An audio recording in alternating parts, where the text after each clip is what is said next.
Well, thank you all so much for being here. My name is Mo Banks, and I'm the Director of Communications at AGF. And And this, y'all know oh, me. sorry. Go ahead, Mia. No, I'm just really excited to get going today. My name is Mia Matthews. I'm the Program and Communications Manager for AGF. Yeah, we're really excited to be here with you today. I know your time is really valuable, so thanks for being here, and showing up. I just wanted to kind of set today's goal from the jump so everyone knows immediately what we're getting into and what to expect. Today's goal for the media literacy training is to give you the tools and the skills to cut through the noise, to challenge disinformation, and to lead your campus with truth, creativity, and civic power. Um, so we're really excited that you showed up for this conversation because I really believe it's critical, not just for the work that y'all are doing as a part of the Andrew Goodman Network, but as your growth as civic leaders. So today's session is all about media literacy. It's not going to be the kind of media literacy where we get you ready to do a TV interview, although that's great, and there's definitely a time and place for that. This is the kind that's going to help you understand how media works, what information you can trust, and how you can use media as a tool for civic engagement. So I'm going to pass it over to Mia to talk about why media literacy matters. Yeah, so why media literacy and why now? And that's because we are living in a moment where truth is contested. Information is coming at us fast on TikTok, Twitter, Instagram, YouTube, podcasts, and it's not always easy to tell what's real and what's noise. So, as student leaders working to educate your peers and fight for democratic participation, you are responsible for the information that you share. You are often up against a media system that is not designed to inform. It's designed to sell, to polarize, and to perform. Media literacy helps us all to be more credible, trustworthy, and effective organizers. I'll pass it to Mo to get into the current crisis of misinformation. Thank you. Well said. I just want to point out a quick stat on this slide that over half of all Americans report getting their news from social media. That's not a judgment, that's just a statement. I'm sure if I could see the screen at this point and I asked people to raise their hands or put in the chat, do you follow news sources on social media? Have you seen news on your social media? I would see a lot of yes. That's just the day and age that we live in. So just wanted to name that. That's a lot of people. Like over half, 54%, are getting their news directly from their algorithms. So let's get into what that has caused, which is the current crisis of misinformation.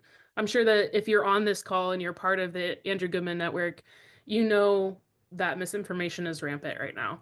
You're not new to this. You're true to this. And we're going to provide some data and some points around that, but we're not going to bog you down too much because we have a lot of really cool things to get into, but it is important to set the context for the conversation that we're having. So 73% of US adults say that they see inaccurate election news somewhat or very often. 73% is a lot. That's three out of every four people you meet out in the streets have seen inaccurate election news. So I mean, that I would definitely categorize that as a crisis. Again, over half of the folks who responded to this survey say that it's hard to tell what's true and what's not. That's very relatable. And then 28% say that they had trouble finding reliable election info at all. And as civic engagement organizers on your campus and in your communities, that's where y'all kind of come in, right? This is the work that you're doing as being that reliable source. And if 28% of people say they can't even find it at all, there's definitely a need to be met there. Um, this is the environment that you're organizing in. We cannot mobilize our peers to vote if they don't trust the information, or worse, if they're actively being misled. There's a reason why lots of folks are being misled, and it has to do with who owns the media. Yeah, so one piece of this very complicated puzzle, what makes it so complicated, is media concentration. And right now, unfortunately, just six major corporations control 90% of the US media. So that means most of what we watch, read, or hear is shaped by only a handful of companies. And those are Comcast, Disney, Warner Bros., Discovery, Paramount, Fox, and Sony. Only those six earned $121.57 billion dollars in 2023, which is more than Tesla, IBM, or Bank of America. So, what stories get told and which ones don't are deeply influenced by profit and politics. Understanding media ownership helps us understand bias and gaps. So also please note that this does not mean that every article is untrustworthy, but it does mean we have to think very critically about what stories we share, what stories get told, and whose voices get left out. Very well said. Um, we have to think critically because there has been an influx of mis and disinformation. And I know that these terms get thrown around a lot, and I just want to make sure that everyone is aware of the difference between those two things. So, misinformation is when false info is shared without harmful intent. I'm sure many of us may have even done this at some point. We saw something that resonated with us. Maybe we didn't necessarily check that it was true, and we just put it on our Instagram stories and went along our day, or retweeted it or whatever. It's easy to do this. This is not, again, a judgment. It's just kind of like that's the age that we live in, and literally the apps that we're all on are designed to do that. Um, However, disinformation is whenever false information is shared with the intent to mislead. This is really key because there's also a lot of disinformation that's happening in our day and age right now, that has had some pretty impactful and devastating consequences. So, because we don't just want to provide you this information without any resources, some of my lovely coworkers are going to be putting some things in the chat throughout the entirety of our time together this evening. And we're going to be dropping that first one in there right now about how to check, um, how to think critically about these things, knowing the red flags of things that pop up maybe on your news feed or things that you're looking at online. So I'm not gonna look at the chat right now. I'm gonna keep going, but I trust that they've put that in there. And now we're gonna go over a couple of examples of, I know that you guys probably have heard the term deep fake by now. I know that everyone knows that there are fake political accounts and satirical news that isn't necessarily labeled clearly. I'm going to provide three quick examples ranging from a little silly to really serious. And just to show you the scope of what it means, misinformation and disinformation. So, in August 20 of 2022, a TikTok video was posted claiming that Disney World was going to be lowering the drinking age to 18. There was no reason for this. There was no sources given in the original video, but the TikTok video acquired millions of views in just a couple of days. The story was also posted on Facebook, Instagram, and Twitter. And shortly after that, the story made it onto ABC 10 News, which is the screenshot there of the news anchor literally has the video up on her screen telling you the story about lowering the drinking age at Disney World. The video was originally posted by @Mousetrap News. They have their own web page that's dedicated to news stories about Disneyland parks. And the original article claimed that Disney was battling Florida in the courts over the minimum drinking age, but there was no sources or court filings mentioned. And actually, their about page bluntly admits that they only write fake stories about Disney parks. But this is just an example of how easy something is. This is a satirical website that gained millions of views over a short period of time, ended up making it onto ABC, and none of it was true. It was all fake from the beginning. Interestingly enough, Mousetrap News has been picked up by other outlets like the Associated Press, USA Today, and The Tonight Show with Jimmy Fallon.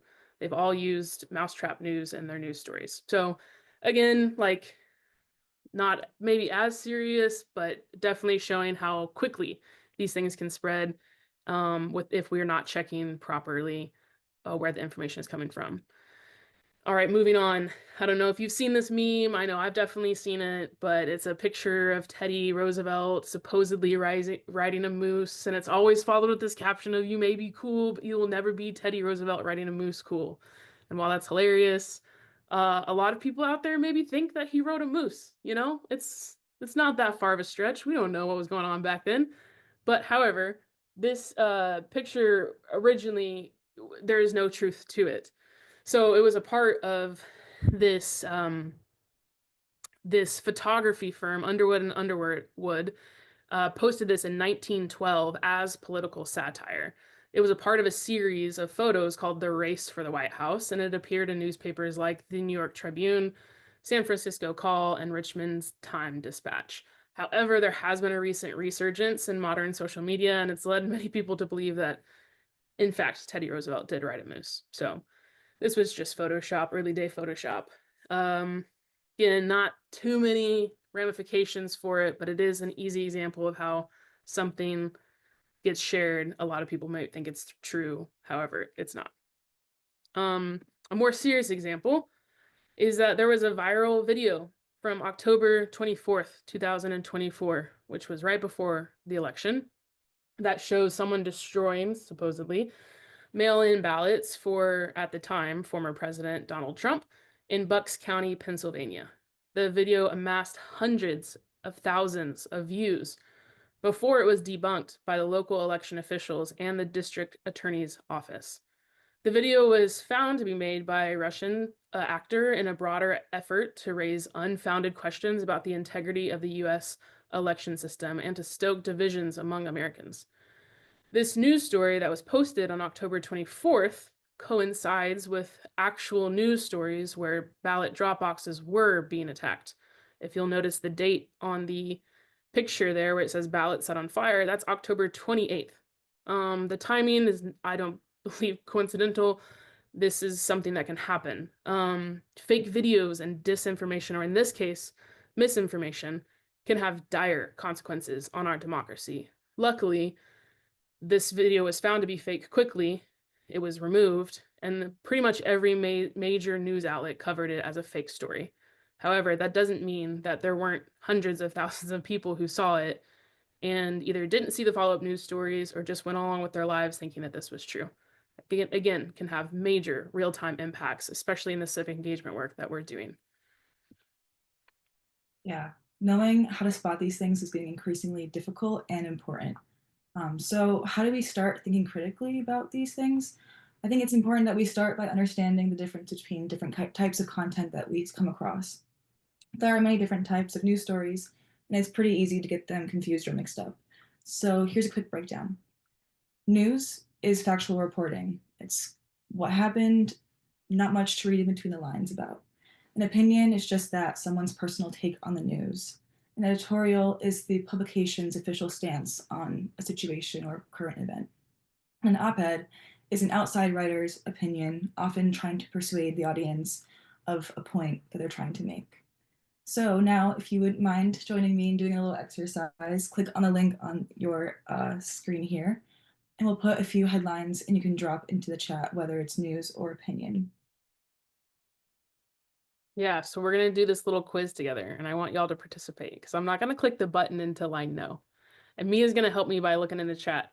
Or if you're brave enough and want to do it, you're welcome to come off of mute and participate in this quiz. This is from the Pew Research. It's a quiz that we're gonna be taking to identify what is factual and what is an opinion based on the headlines. So we're gonna begin now. The question is, or the statement is, healthcare costs per person in the US are the highest in the developed world. Do we believe that this is a factual statement or an opinion statement? I'll pause for a little bit and then Mia will let me know. Yeah, I'll take a tally of what's in the if I need to. It looks like most everyone here is putting fact. Okay, we're gonna go with factual. We'll find out at the end which ones we got right. All right. So this is another one. President Barack Obama was born in the United States. Factual statement or opinion statement?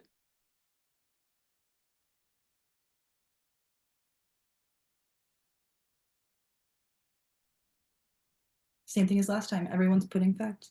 Factual. All right, we're gonna go on to the next one. Immigrants who are in the US illegally have some rights under the Constitution. Factual or opinion? This one we're getting about 50-50, both. So Okay. now it's leaning more toward fact, but there was some Some opinion. we'll put fact, but yeah. Reservation. Yeah, so we're kind of starting to already see a trend. Like some of these things have been so caught up in the culture wars and political rants that have been happening that it's kind of starting to get hard to tell, is this an opinion or is this facts? But we're going to go factual. So ISIS lost a significant portion of its territory in Iraq and Syria in 2017. Is this a factual statement or would this be an opinion headline? Seeing two opinions so far, one factual. Maybe that's from the last question. Don't be afraid. I mean, Oh, this is don't be afraid. this is what we see headlines all the time. Yeah, this is a great little exercise for our media literacy training. And I mean, I did this quiz earlier and I did not get a perfect score. I'll put it that way. Right? Do we have a consensus for this? Factual, but definitely not everyone is 100% sure. Okay, we're gonna go factual. All right, next question. Spending on Social Security, Medicare, and Medicaid make up the largest portion of the US federal budget. Would that be a factual statement or an opinion statement? Most folks are coming in hot with factuals. We can seems folks are confident with that. Okay, we're gonna go factual. Number 6, democracy is the greatest form of government. Is that factual or opinion? Oh, folks are coming in quick with the opinion. Everyone's saying Oh. opinion for this. Nice. Super sleuths. Number 7, increasing the federal minimum wage to $15 an hour is essential for the health of the US economy. Is that factual or is that opinion? Same thing. Everyone put in opinion. Opinion, all right. I know we all have one on that. I must say. I know. Everyone might have an opinion on these. But number 8 is abortion should be legal in most cases. Factual statement, opinion statement. Same thing, opinion. I haven't seen anyone put fact. Right, you guys are quick with it. Number 9, immigrants who are in the US illegally are a very big problem for the country today. Factual statement or opinion statement. It's quick and easy. Everyone's putting opinion. Good. Excellent.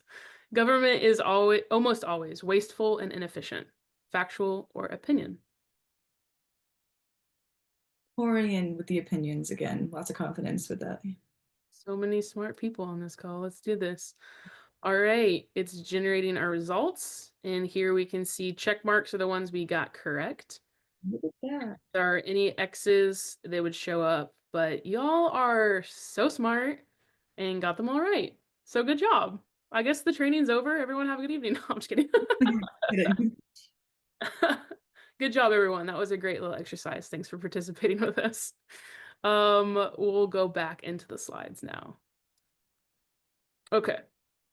So, um, fact checking. I think we've covered a lot of information so far about how there's a lot of disinformation and misinformation. So what are the actual tools and resources available to check something? And I like to think of fact checking as taking your power back.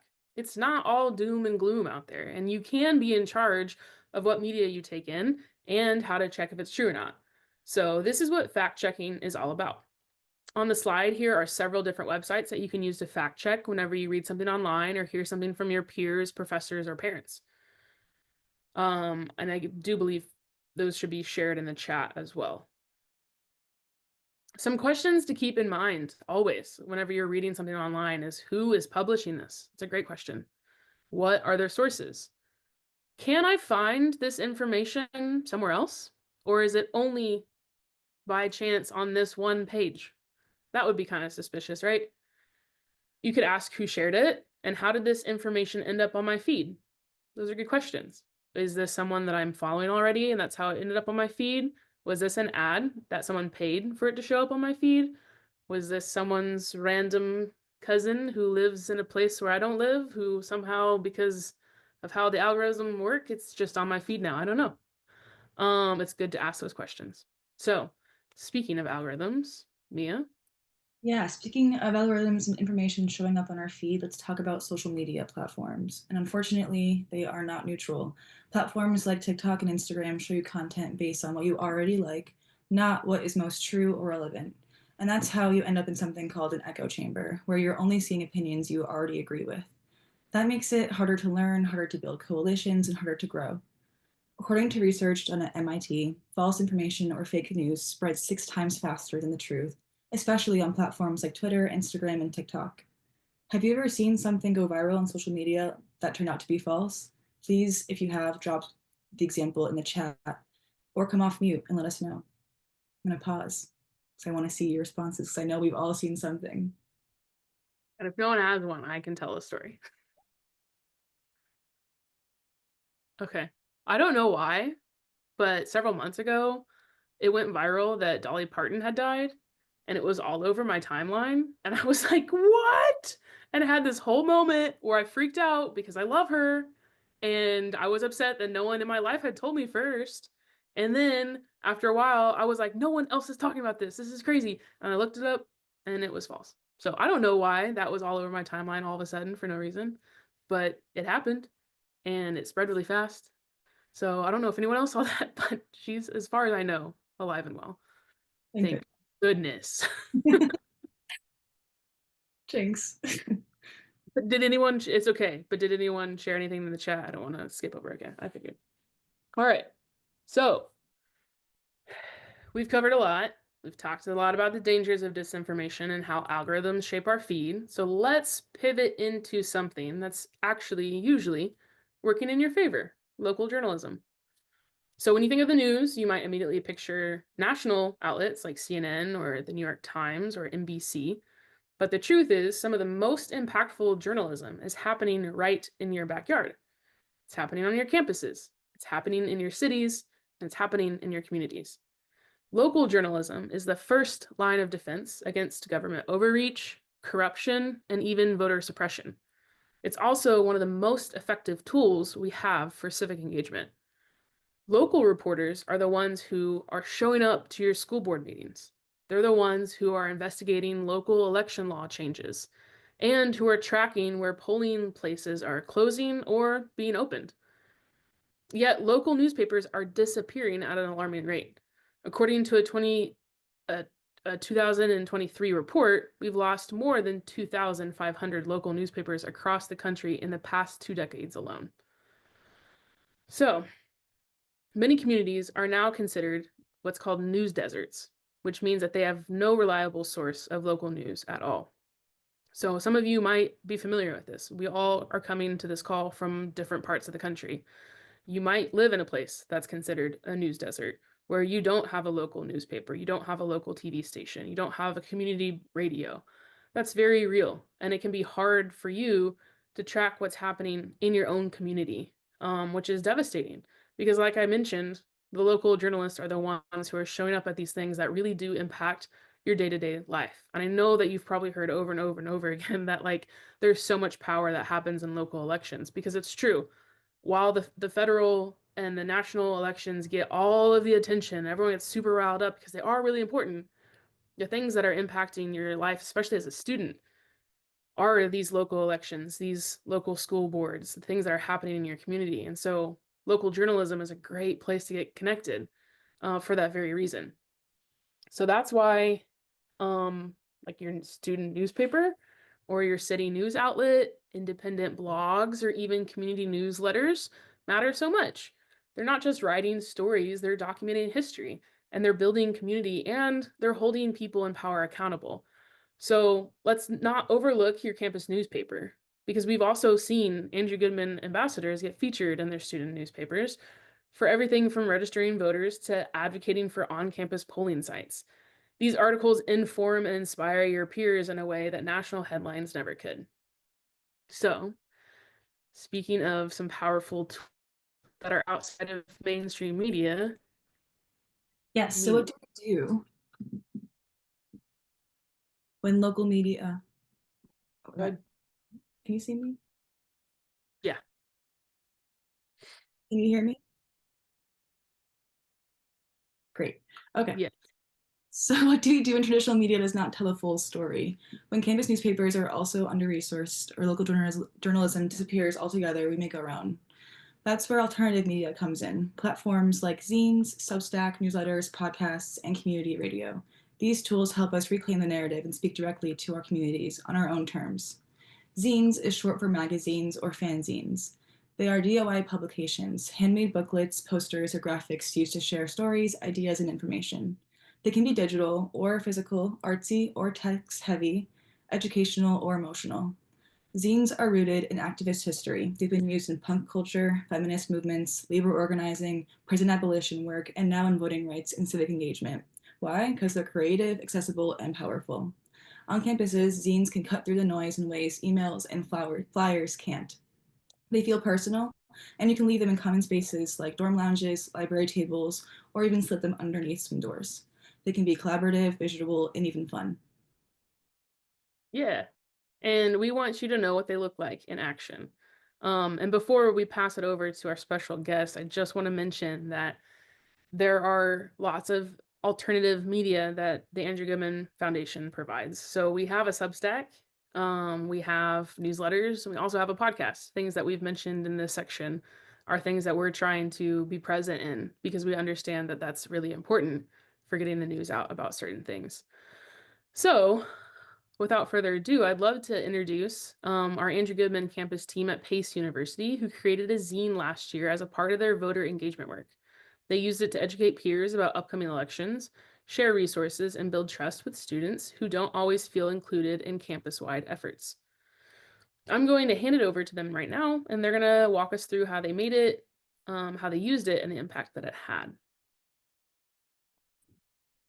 Cool. Hi, everyone. I'm really glad to be with you all for this great workshop. I'm Erin. I'm the campus champion at PACE. I'm here more just as the steward of the great knowledge and work of our ambassadors, Haley and Jasmine.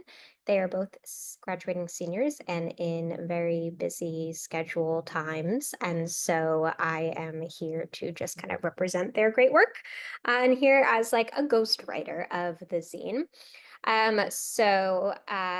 This is our voter outreach scene. So we're located in New York City, and a pretty like urban campus. A lot of students who engage in like New York City's culture, of arts, and there are like zine fairs and collections and stuff in kind of some alternative and activist spaces in the city. And with that, we have like a mini zine library on campus that's located in the English department and run by some super cool campus librarians, shouting out librarians in addition to local journalists as the folks kind of keeping this stuff going. And so we visited our zine library on campus, and our students were like, we can do this. And so we thought about kind of like what were we planning for presidential outreach and thought about how we have a lot of students who register to vote on campus, but we felt like we needed more support with like our get out the vote outreach stuff. And so this was specifically for like after you've registered to vote, what do you need to know and do? So students wrote all the text with just minor ghostwriting for me. They used a lot of AGF and other partner resources for the content. And then, oh my God, Caroline has it on her desk. And then we did the art. Well, I did not do any of the art. The cover was by Gabe, who is a communications major on our team. Our ambassador, Haley, did a lot of the like text kind of embellishments that we're seeing. If you can see with the little funny mustaches and bows on Biden and Trump, we were like trying to bring a little bit of humor in the like nonpartisan way while also recognizing like student culture and opinions. And yeah, we found it really effective. It like drew a lot of people over to our table. And sometimes people are like, yeah, we know you guys, I'm registered and kind of want to walk away from the table. And so this was something to like engage them again. And then when they saw it looked really cool and was a zine, they wanted it. And so we did, like you guys were saying, we did some of the passive stuff of like putting it out in spaces. The library had copies they were giving out. We had copies in our office, and then some of the active, like when we were tabling and stuff like that at events. And so we used it spring 2024 and up through November 2024. Now it's included in our like zine library as a permanent resource on campus, and was like archived in that way. I'm also happy to send like the template to other folks if it's helpful.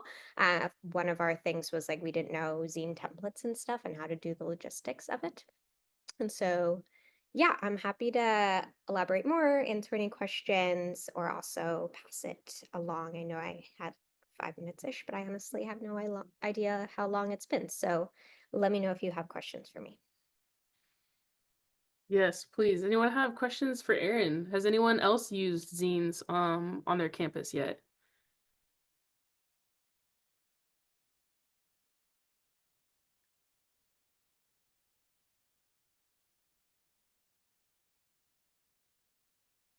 I would just add, like, for us, zines felt kind of like right because a lot of PACE students were already familiar with them. We have a lot of like classes, particularly in arts and sciences, that are like using zines either as like pedagogy or like from like we read them or students are making them in class. So we felt like it was like familiar for our students. And then like I also feel like I've explained this in some other like talks about it that I've been in of like if zines don't feel right for your campus, I'm sure there's like some other like equivalent thing that like is gonna make sense for students. And we found that like it was something that students were doing in class that they like kind of liked, and like it was like projects they were into in class and stuff like that, finals that they like weren't dreading kind of thing. And so we kind of like latched on to that. But I think it could be other things as well. Yeah. Aaron, is there any wrong way to make a zine? Absolutely not. No. Do you have And do you have to be like an overly creative or artsy person to do it? No, I am not any of those things. And we don't have many students on our team, I think, that like would consider that their primary skills. It was a lot of looking at other zines to get inspiration while also, like you're saying, like not feeling like we had to be bogged down by what you do. It is a zine is literally any little like self-publication. It could look whatever you want. It could be made however you want. We made it in Canva, like where you all probably are already at. And so it like doesn't require probably like resources or experience that you don't have. Like we had a health science major, a political science major, a criminal justice major, like working on this. No one who is like normally doing visual arts kind of stuff or even like more creative writing type stuff. Yeah. Yeah, that's awesome. I really appreciate you sharing that. Um, I know that there's other people from campuses here, so I would love someone else to answer. Like, could you see this as something that would work on your campus, or are you already doing something similar on your campus? If anyone is brave enough to come off mute, and if someone does put something in the chat, just flag it for me, Mia.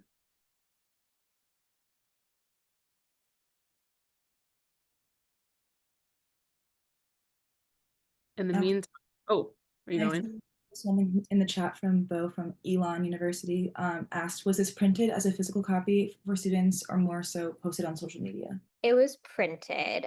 So we just printed it on regular, like 11 by 17 paper and folded it up and handed it out.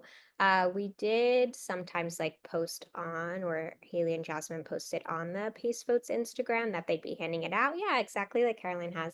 Um, but we were more kind of thinking about this as like supporting our physical outreach stuff. So just more like used social media to promote when we would be handing it out, but didn't put like the content on there. Although it like echoed the same content we were putting in graphics and reels and stuff like that during the fall. Great question, Bo. Thank you. And thank you, Caroline, for showcasing it in real time. We didn't even plan that, you guys. We did not plan that, no. Oh. Are there any other questions? If not, thank you, Erin, so much for sharing that. Yeah, truly, that was incredible to learn more about the process of the zines from Pace. Give our best to Jasmine and Haley, of course, and thank you for contributions. So yeah, zines are not. Oh, also, we wanted to point out that anyone can make one. This is one that Mo made for AGF, which I think is really good. I don't think that they're gonna say that, but I will compliment how amazing this is. Put a bunch of visual elements that have to do with Freedom Summer, 1964, and today's movement kind of together to visualize kind of the movement that we are in. Yeah, and I did make this on Canva. So again, to Erin's point, I just hopped on and like started putting stuff together. So, if anyone wants a copy of this, I'll send it to you. This is the AGF zine. It's official. So you can use it in your campus organizing efforts. Although I do really encourage you guys to make ones that are for your campus and that you've made yourself.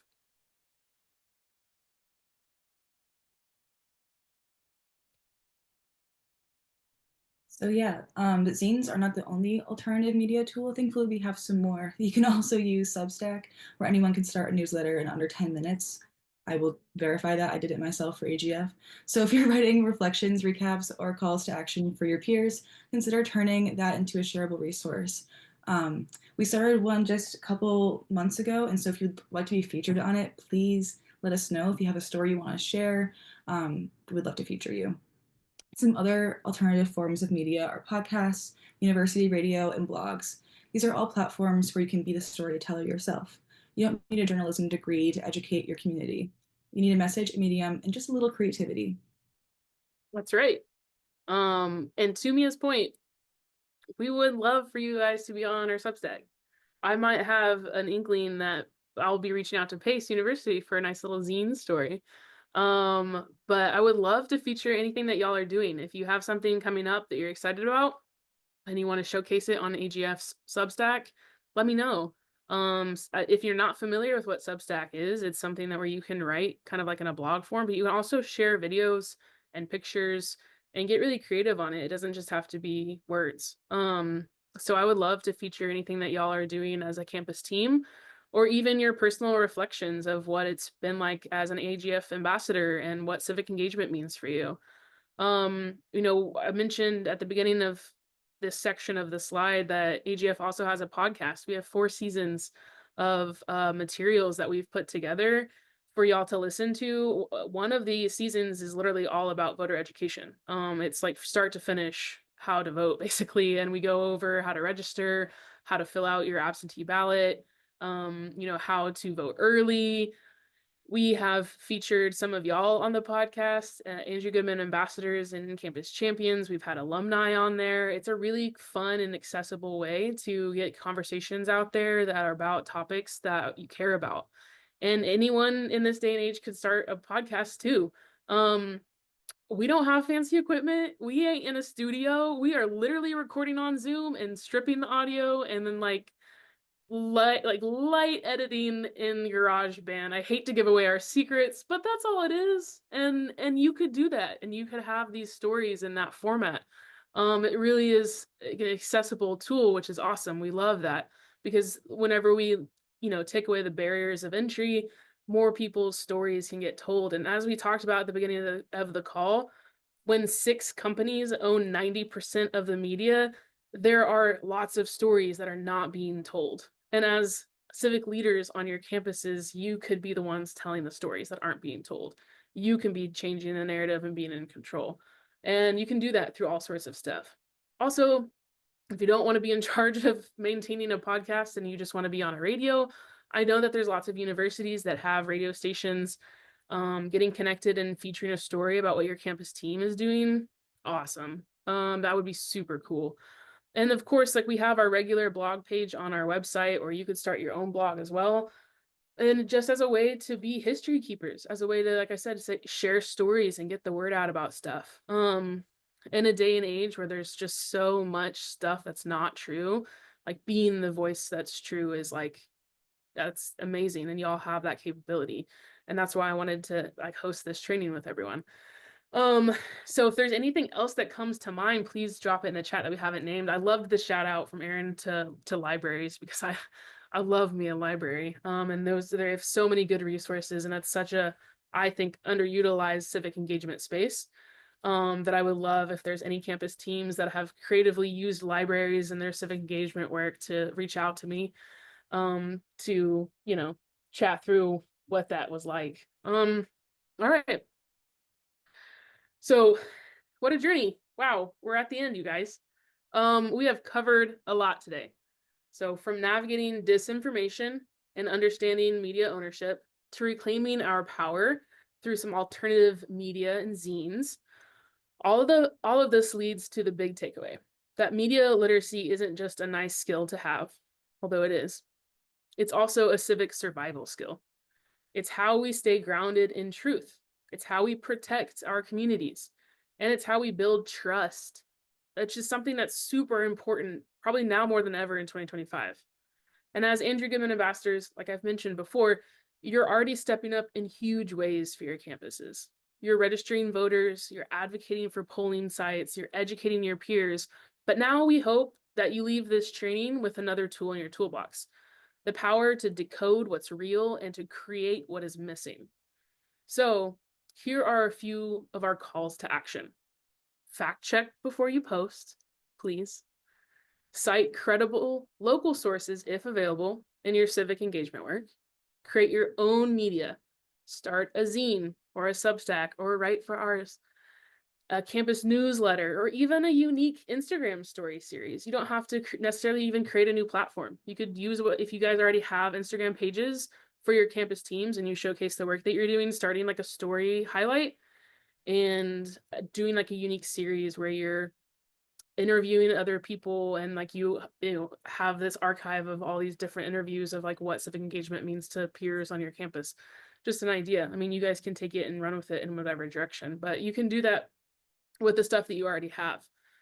And if your team does try something new this year or next semester, like make a zine or start a podcast or start a Substack or whatever that is, please share it with us. Send us a copy.